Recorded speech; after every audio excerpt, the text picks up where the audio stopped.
my point is me as Lily, but it's not a good way to be. I know it's not a good way to be, to just always doubt everyone. But I think then what amplifies that doubt is because I'm married, right? And I'm a person, and I'm like, do we have amazing moments? Absolutely. Do we have trash moments? Absolutely. Do I feel the need to share everything? No, I don't. And here's the thing, like what you share, if you're like a person who you love to post, your love lives here, do your thing, man. Like, and people love that stuff.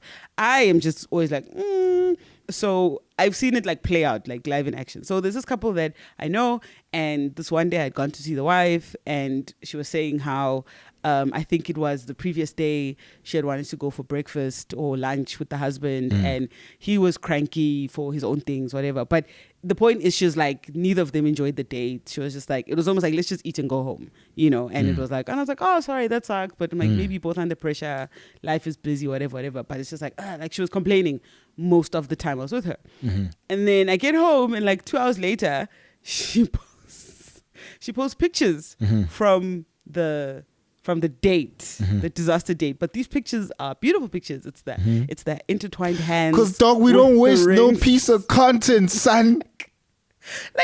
Don't you follow Gary V? I don't. We don't waste any piece of content, bro. Yeah.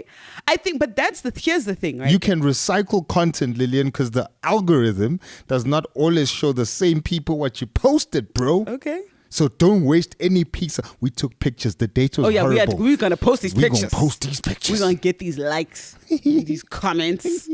And the thing is, like, I saw that, and I never had the courage to ask her directly. Yeah. But I remember thinking, why did you post that, right? Like, why? Because in my mind, I'm like, isn't that more painful that you had to post this? And then, sorry. I know I'm taking. No. So, I was talking. I was okay. Engaging. Yeah. But then, I just don't want to lose this. But then I spoke to another friend of mine where I shared what I've shared with you.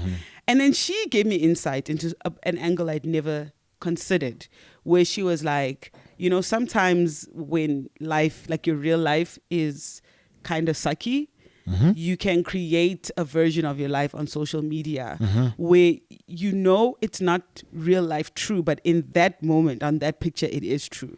And sometimes that's just the thing that makes you feel better or makes you feel happy. You see that? And but I think then I empathized more instead of being super judgy, which I was. But I still wish I could have asked her myself to be like, why did you post? Like, who was that for? Yeah. Was that just because? Here's the thing: nobody was at home saying, "Hey, I wonder how that date went." Like, you didn't have to post that, but you did. And then it makes me go, "Vele, all the love lives here." And maybe people look at our pictures and think, but it's just, it just amplified that feeling of like, why do we do that? Yeah.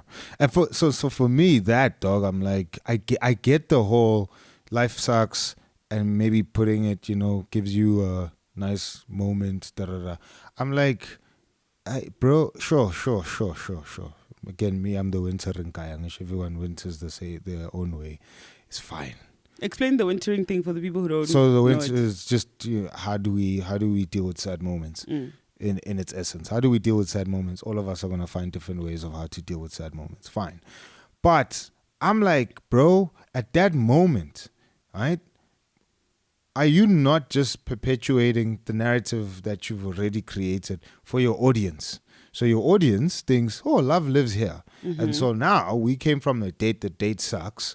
And I am like, Jax, man, obviously I'm not going to post us fighting and the date was whack. I'm not going to go on Instagram Live and just be like, hey, we had breakfast and this sucked. And Lily was horrible. Lily was whack. The chick was whack. I mean, that would be content if Gary V is like that's content. That's going to go viral. That would be nuts. But either way, that's the point. If you're going to try and you're not going to live past that thing. But I'm like, so one, you're not going to do that, nah? And then you probably think, okay, cool, like I need to post because we went on a date. And so part of you still wants to feel real, right? Yes. And you want to feel in the moment. We just went on the date now, so it's still fresh. So let me post, and maybe looking at those pictures, I might feel good, blah, blah, blah. But my audience is also going to have more building blocks into the narrative that we're creating, you know, that love lives here, etc., etc.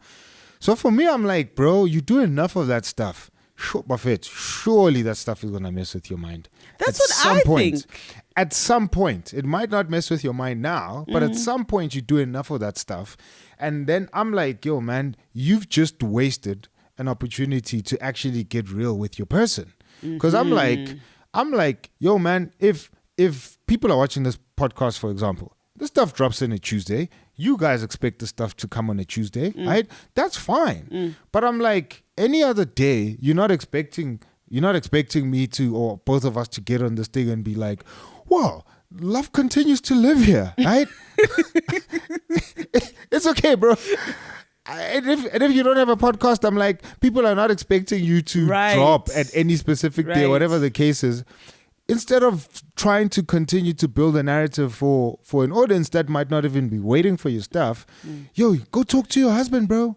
Go talk to your wife and just be like, dog, that date sucked, you know? Hey, we took pictures. Look at these pictures. I mean, I don't even know how they took pictures, because when we fighting, I'm not taking pictures. No, stuff that. I'm not saying, dog, bro, I don't want to take no pictures. No, bro. No. Like, why are you taking pictures? I'm like, even if you have the courage to take pictures at that point, use that moment to be like, yo, man, like, look at how cool these pictures are. Why aren't we this cool? We're not this cool because... that takes being vulnerable and risking embarrassment. If love lives here, love has to live here, bro. Why can't love live? If love lives here, love has to live. Bro, because right now... the first bed... Hey! Because here's the thing. Love lives here on Instagram. Right. But in reality... love is renting, bro. Because it got kicked out that day. Okay, like, I know I'm reacting, but that's actually fire. That's bars, bro. You feeling yourself? I'm feeling myself, B. No, but that's real, dude. Because that's what happens. We say love lives here, right? And we're like, wow, love has a mortgage. But in reality, love is renting. And the landlord came, right, and kicked love out. Who's the landlord? Sure. It's you guys not wanting to actually sit down, because that's who has power and authority at that point. Right.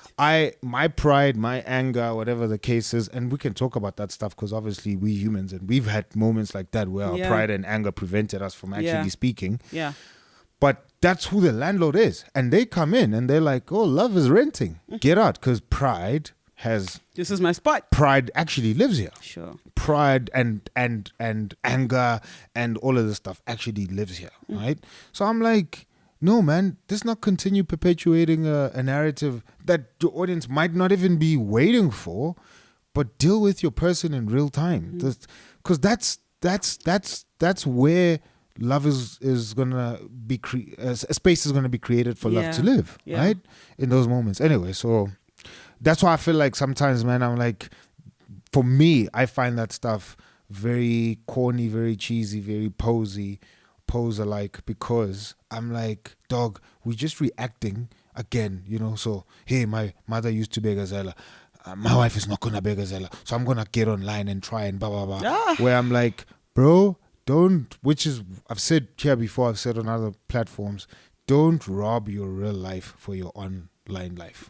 Don't do that, bro. Your online life is not sitting there saying, yo, son, I need to be fed, right? If it is, maybe you need to turn that thing off, right?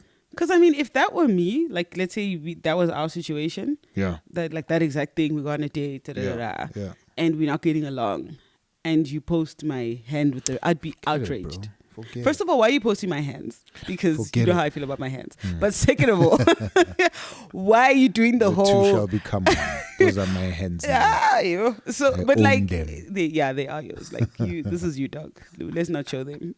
So anyway. Now people are going to look at your hands. I know. I should have said that. Grace must take that out. But my point is, like, if you did that, I would be so mad. Yeah. I'd feel outraged. I'd feel disrespected. I'd feel like you don't take us seriously. Hundreds, bro. Enough to be like, who are you doing this stuff for? You know, and I know with social media, it's so complex, right? Because I do understand the feeling of wanting to create a version of life that, you know what I mean? Because the real life can be so hard. And even if you're not in a relationship, like you can, you know, post yourself, oh, boss babe, going to work. And yet like you absolutely hate your job, or you absolutely, you were crying in the car. Like I get that, you know, and I don't know why there is a need to show success. I mean, that's probably like a whole other conversation. But I think when it comes to relationships, it's so sticky, like in that regard. But at the same time, you know, there is that thing where, so going back to now how we speak, I'm going to go back to using the the conversation, the example of with a child. So I'm in a conversation with a bunch of people. We're talking about having kids or whatever, and I'm talking about like just the difficulties, not like heavy stuff, just like things where it's like, oh, you're sleeping at night and then your child has to wake you up and wakes you up to ask for water or whatever the case may be, right? Listing all these, we're just talking. And then he was like, shucks, guys, what's actually good about having kids? And I realized in that moment that the picture I'd been painting unknowingly was very negative. And that's not the whole picture. But in that moment, just because of the context of that conversation, I think it was like, I think it was like 2 or 3 moms. He happened to be there and we're just like, oh yeah, this thing can be quite hectic. And he's like, yeah, guys, I don't know if I want kids because what's actually good about having kids? Sure. Right? And he might have found us in the specific part of the conversation, but I understood that, which then goes back to when people talk about how, you guys always talk about how hard marriage is and it's the ball and chain and I have to go back home to the wife. The husband is, you know what I mean? Where it's almost like we need to, I do think, especially in your communities, like share the truth. You don't want to be fake, but you also don't want to oversell or undersell. It's the reaction no one's asking again, you to sell anything, but you get what I'm trying to say. No, you have to. And that's what I wanted to say. That okay. like